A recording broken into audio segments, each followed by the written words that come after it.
Naglolo ko na yung signal light natin at napakahirap niya ng gamitin. Kinakailangan pandiinan yung switch para lang mapagana. Kaya inayos ko na rin to at nilinis. Kasabay na rin ito yung pagpapalit ko ng mga ilaw. Isang simpleng trabaho lang naman na napakadali. Kaya tara, samahan nyo ako. Dahil nga sa tag-ulan na ngayon, madalas nang nababasa si Maxi natin kapag nakapark sa labas. Kaya naglalabasan na rin yung sakit ng mga matatandang motor. At ito na nga yung mismong sakit ni Maxi. Yung signal light niya ay kailangan pandiinan. Dahil nababasa yung switch niya at nawawala yung kontak. Kaya kailangan pang pindutin para lang mapailaw mo siya. Kaya ang gagawin natin ngayon ay papailawin natin lahat ng ilaw niya kasi ultimo park light pati mini driving light niya ay naglolo ko na din. Matagal na tong mga sira na to at ngayon lang ako nagka-oras para kalikutin itong mga to. Kahit papaano naman kasi napapagana ko pa siya kapag tinatapik-tapik. Busy kasi tayo sa paggawa ng mga video ng affiliate natin at naiwanan na natin yung pagbablog. Buti na lang din Chumempo na medyo maaraw-araw kaya pwede na natin tong gawin. Kaya binaklas ko na muna yung headlight dahil ito rin naman yung una natin gagawin at ito yung may problemang side. Pati itong may special nut sa mga naka-MXI alam nyo na yan kung saan part yan. Pero hindi yan yung pinaka-point ko ngayon. Hindi itong mga ilaw sa may headlight natin mismo. Ready naman yung dual contact na gagamitin natin at i-rewire ko na lang siya dito sa may luma. Okay na, natanggal ko na lahat ng connection at ito na yung isa sa samples ng wire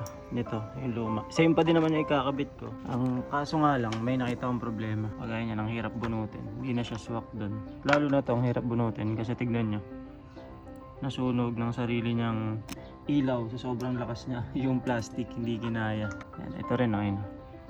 Kita nyo ba yun? Pero ito pa rin yung ikakabit natin since ito yung may stock tayo na ito at saka satisfied naman ako sa liwanag niya. Yung lumang linya tinanggal ko na tapos nilagay ko lang din yung bago. Tapos yung mga bagong terminal hindi ko na ginamit. Yung nakasalpak na terminal kagaya nito yung ginamit ko. Pati park light pinalitan ko na rin kaso maliit nga lang yung nabili ko. Pagka-testing ko ang epic dahil kulay blue yung ilaw ng dual contact natin. Kaya aray ko po talaga. Pero color yellow naman yung signal light dahil standard yun. Kaya tinanggal ko na lang yung linya ng kulay blue na ilaw para naman standard pa rin siya sa kalsada kung sakaling ma-checkpoint. Hintayin ko na lang yung order ko na white-yellow combination. Para maayos yung sa signal light switch natin ay kailangan mo nang tanggalin tong cowling dito sa amin sa MXI. Para magkaroon ka ng access dito sa may switch at tatanggalin mo lang lahat ng tornilyo tapos may kita mo na tong mga tanso na to na merong contact sa isa't isa. Mas malala pa dati dahil nagkaroon na siya ng amag kaya pala wala ng contact. Madali lang naman yan kung tutuusin basta mag-ingat-ingat lang dahil may mga maliliit na pyesa dyan na pwedeng mahulog. Kamalas-malasan niya, patakip na lang ako ng mga covers bigla pang lumakas unti-unti yung ulan hanggang sa bumuhos.